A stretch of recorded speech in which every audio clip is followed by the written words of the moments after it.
We at 10:30 in the morning, we took a decision.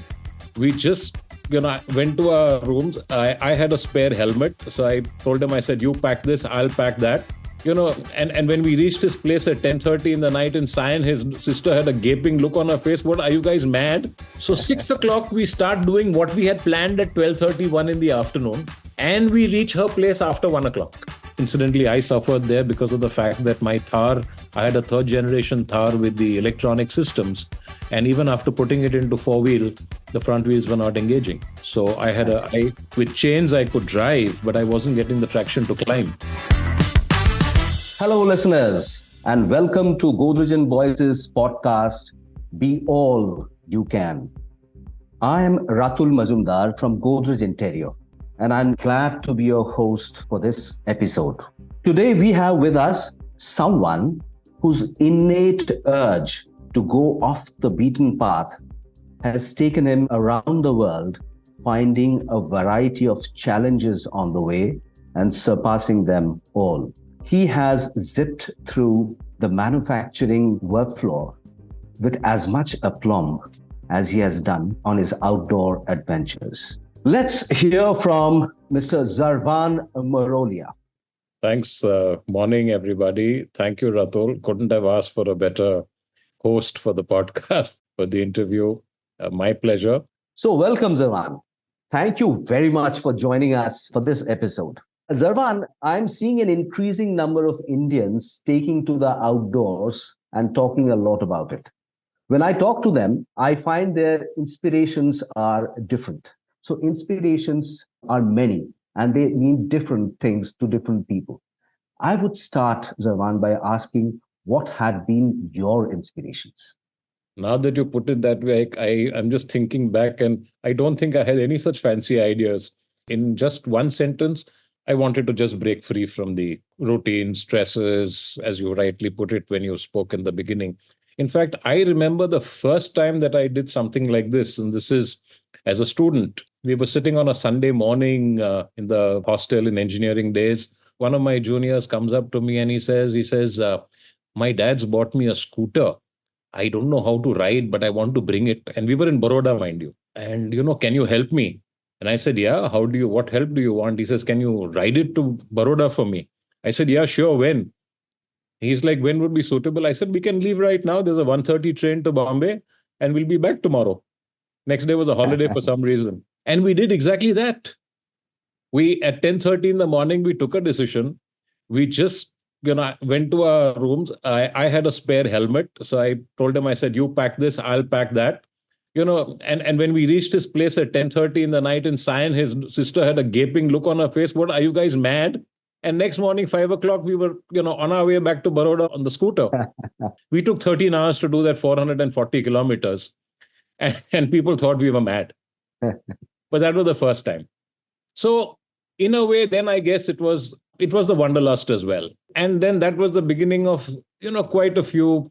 First within the country, driven to Mount Abu, driven to Pondicherry, driven to Ooty from Bombay. My next question would be, how did this wanderlust carry you forward to where you are today? Till today. So you've done a lot of driving on the border roads and stuff, and those BRO signs that you get. Yes. So one that stands out for me, which says, travel is still the most intense form of learning. and so often it is traveling and people you meet and experiences you get, which really gives you a very, very varied and different outlook on life, on things. If you want to try and draw a connect between where it has taken me professionally, it would be very difficult. But in so many subtle ways, it's changed me as a person. And, you get to know about different cultures. You learn how to, talk to different people. It's very difficult to say how it has got me to where I am, but it has certainly, each time that I'm back, it has fueled me with a different kind of energy. That's right. Let's talk about your most memorable expedition, the one that you reminisce the most. We want a little more detail, and you can ramble. It's difficult to pinpoint one of them, but maybe with a little bit of difficulty, I can try and in fact, now I can think of three, each one popping up saying, why not me? Why not me? Why not? But one of the most fond ones, as I said, was the first time that we hired a car in Iceland in 2017, 2018. It had two new experiences for me. One was left-hand drive, and now 3,000 kilometers right around the periphery of Iceland.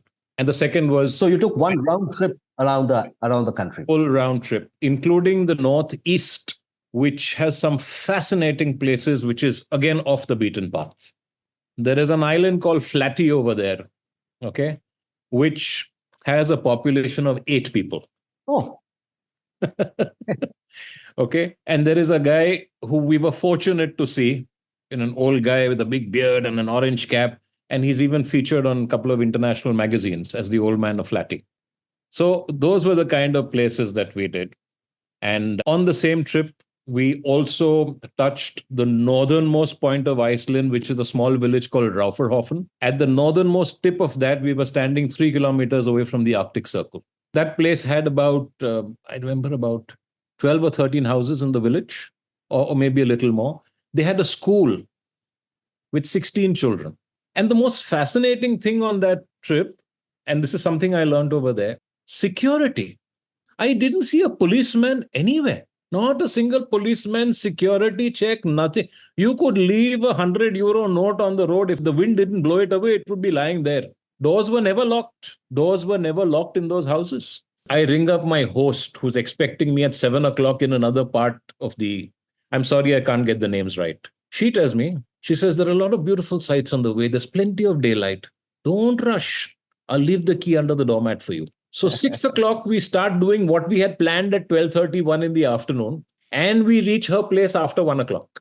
oh my God. Take the key, open the car door. Open the house, settle down, go to sleep. Next morning, we get up. There's a freshly baked sourdough bread on the table for us with a note.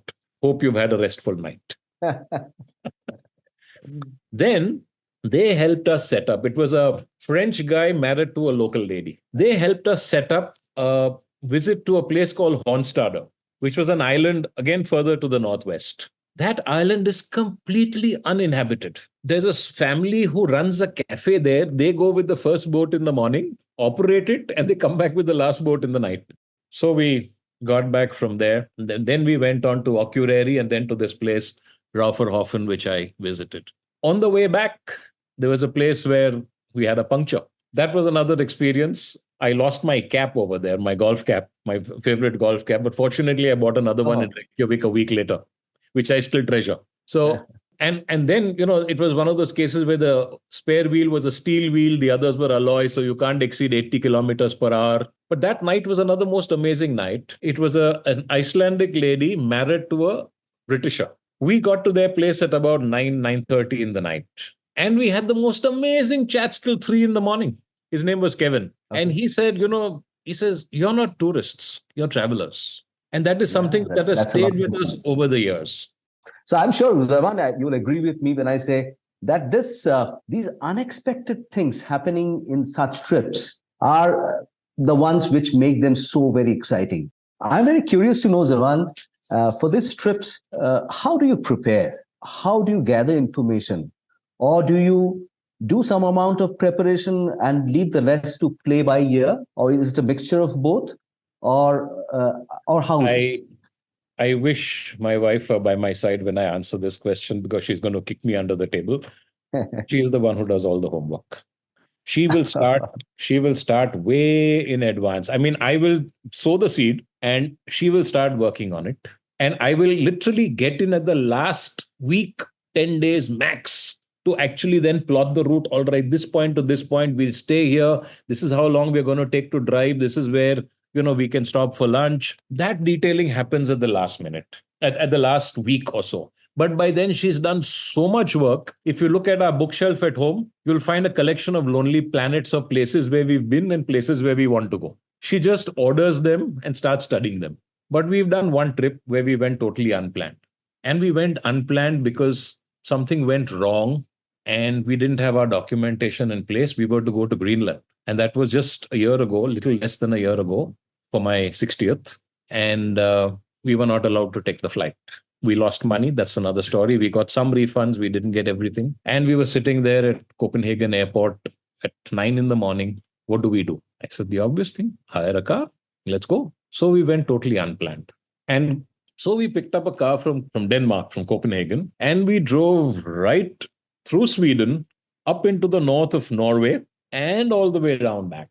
Oh, Without any bookings, without any. Okay, we had originally planned to do that. So we had some idea of what we wanted to some do. idea. No booking. For example, in Oslo, okay, it was 7 in the evening, again, summertime, 24 hours daylight. And we stopped for fuel, wondering where to spend the night. And then we see, okay, there's a Radisson hotel here. Let's check in. Norway has a lovely chain called Scandic Hotels. So we just did a Scandic wherever we went.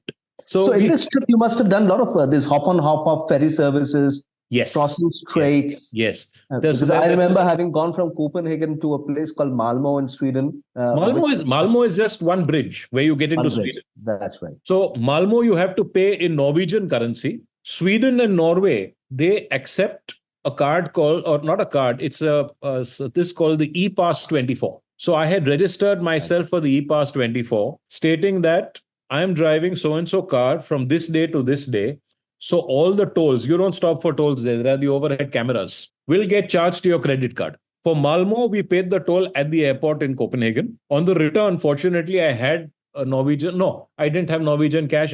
But I had to pay separately. The e-pass did not do. For the rest of them, including the ferries, the reason I'm including the ferries, you just have to drive on and go park your car on the ferry. So ferries used to become our bio brakes, because everywhere else you have to pay.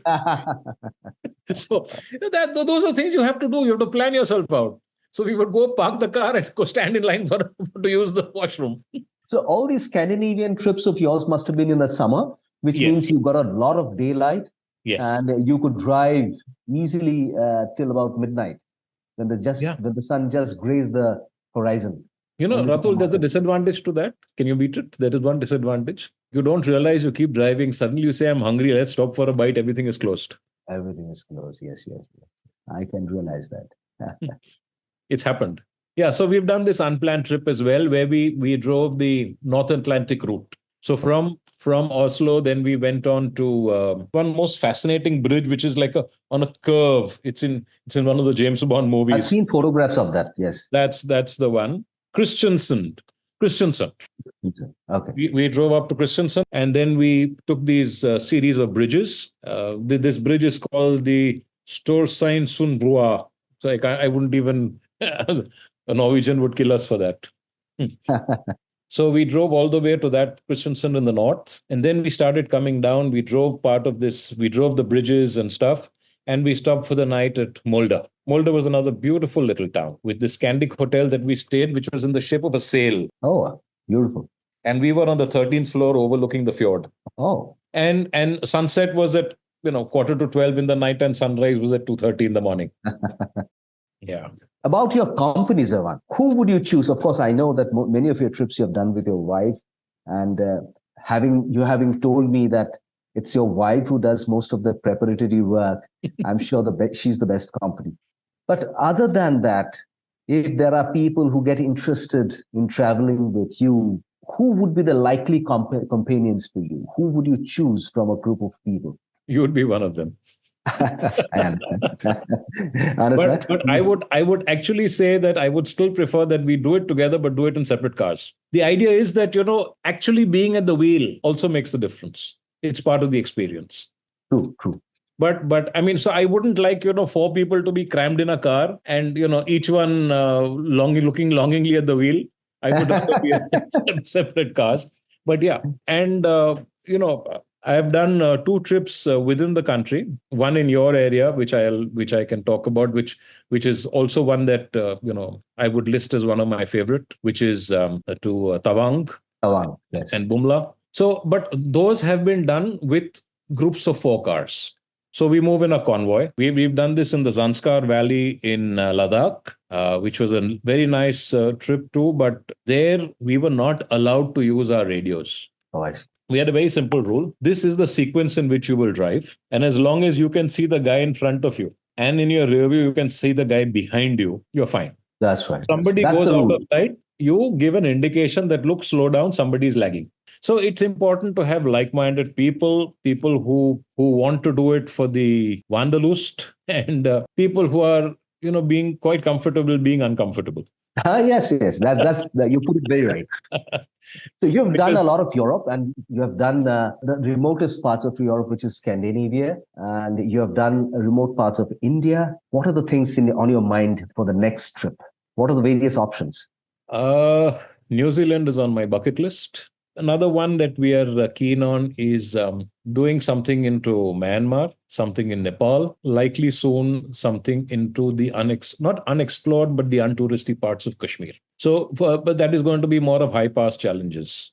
So, Zavan, a lot of Indians are doing this, not to the extent that you have done, perhaps, but many are opening up to this. They are tired of tour agent organized trips, those whistle stop trips where you get to see everything for not more than 10 minutes, etc. They're coming out of that.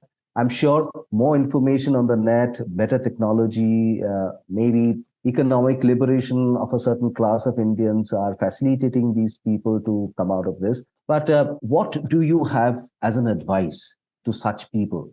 I would say do it gradually. First, get used to driving long hours. And when I say driving long hours, I would also share one pact which my wife and I have. We don't drive for more than 3 hours at a stretch, and we switch. The second thing is you need to know each other's strengths very much. So you can't just, let go and, say, I'll do it without the necessary partners and stuff of that sort. Second thing is the preparation for the weather. One thing that we certainly do every time is we read all the, there'll be certain Weather notes, bulletins. drivers. No, weather bulletin apart. There'll be certain notes for drivers. I'll give you another example here. In Iceland, it was very clear. There are going to be narrow bridges. There are no signaling lights, but you can see the other end. Make it a point to stop. Make sure that the other guy is not moving. If he moves, let him move. You don't budge. If you're moving, he will wait. And at the end, you thank him for it. Small courtesies. So these are the kind of things I would say one needs to read up. There are always nuances and subtleties to the places. In order to remain safe, understand your limits. It takes time to get used to a new place. Don't sort of jump into it and think that you've done it before and therefore everything is fine. Take your time, observe, and gradually get into the flow. And particularly when you're driving in a completely new place, a new country, different side of the road, never believe that you've got it all, because you haven't. Respect the locals is another very big thing. And this was something which was drilled into us by the team leader in Ladakh. He says, respect the locals. If the guy is driving slow, there must be a reason. Don't, be overconfident or over anything. That's a very valuable advice. And be very observant. Zurvan, I've seen in high season in places like Ladakh or Spiti Valley or even Northeast India where I have been to, during high season, the number of cars that are trying to reach that place, self-driven, tourist operator-driven, is so high that the traffic jams in those remote places. Everybody trying to outdo the other, honking, dust, throwing all caution to the wind, no respect for the locals, as you just said. That's the sad part. That's a sad part. And you know that in India, tourism is highly unregulated. In spite of so many mistakes that you have had, all our hill stations looking like dingy towns, we have reduced them to, we are still not learning. So what do you think we must do? Should there be a restriction in the number of cars that can reach a place on a certain day? Yes. Or there should be heavy fines for people breaking rules? What do you have in mind? People breaking rules, people just littering. I'm sorry, I'm coming to littering. It has nothing to do with driving, but it's basic civic sense. Unless you're really... That's right. There should be regulation. I totally agree. There should be a restriction on number of vehicles. Because, for example, where we went just now to Bumla, crossing the Sela Pass and then Tawang and then on to Bumla, there were no vehicles when we went because it's off season. The snow was very heavy. Incidentally, I suffered there because of the fact that my Thar, I had a third generation Thar with the electronic systems. And even after putting it into four-wheel, the front wheels were not engaging. So I had with chains I could drive, but I wasn't getting the traction to climb. So who put the chains for you? Did the army do it? No. We were carrying chains. We were fully prepared. We were fully prepared with that. Okay. Why I'm saying this is when we came down to the place where we had lunch, they were telling us that right now there are hardly anybody here, but in a couple of months' time, you won't get a room here. So as you That's right. put it, there'll be traffic jams there. That is why one of the things we do is we also pick off-season times, because that's when we can face. I mean, we love those, weather and those kind of, I wouldn't call it hardships, but experiences. But I wouldn't like to go there at a time when there's a jam. But yes, there should be regulation. There are inland passes. There is regulation, but it needs to be stricter. Zurvan, you talked about transformation. There have been many subtle ways in which these experiences have changed you. I understand not everything can be explained in words. A lot of them are ineffable. But there are listeners who are also aspiring to having experiences the way you have. So can you explain a little more that Zurvan, who started these adventures or hadn't started these adventures, Zurvan at that point of time and what Zurvan is today after having crossed so many milestones? What changes have you seen occurring in yourself? I think it makes a difference in one's leadership styles, the way in which one learns how to look at situations. I gave you one word where I said, one example where I said, you need to understand how to observe, how to understand what are the different strengths that people bring to the group, to your team, and how to encourage those and how to use that for the betterment of the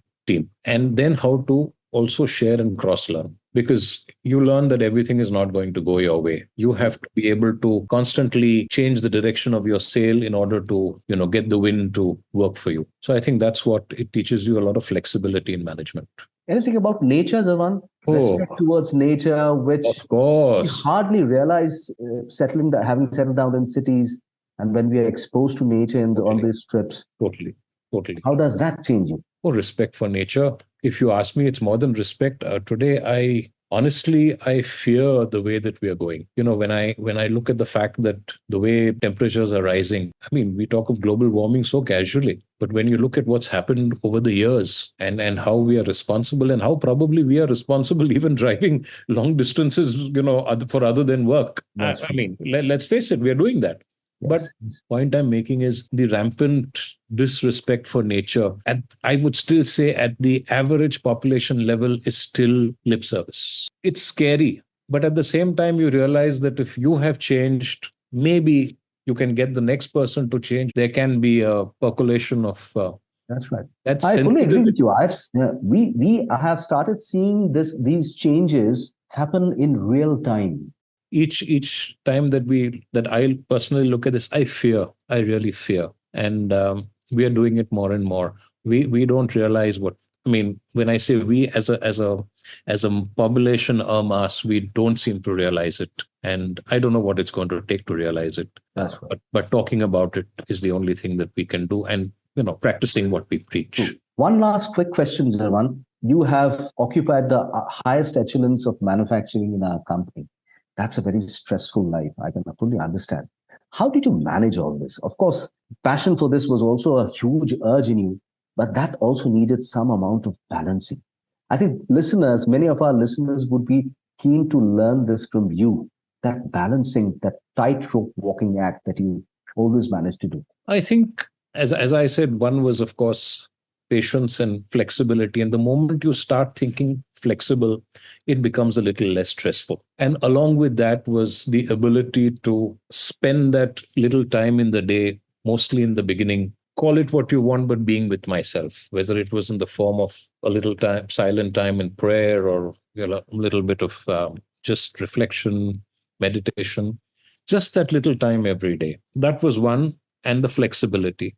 I think treating the team as colleagues and not as somebody whom you had to go after made them come back and made them so enjoy it. And the positivity then sort of starts growing on itself. So I think I don't look at the last 10 years at that level, not only for Interior, but company-wide as head of the manufacturing council as well. I think it was the most rewarding experience and the most rewarding time of you talked of 35 years, I did 36 years. So, and I would just like to talk a little bit about, I was lucky to celebrate Losar with the... Oh, I see. That's great. When we were in Tawang. And this was when we had come down to the Sangti Valley. Uh-huh. That was Losar. And early in the morning, these guys would be on the road dancing, with their groups and smearing atta flour on each other's faces. Right. When you talk of weather, I realize, how much their lives are also undergoing change because of it. You can see it. So there is that sense of responsibility that we have because we are doing things which can be done differently. We have to be able to spread that message. That's right. Because we have a responsibility a lot more than we realize. Thank you very much, Zurvan.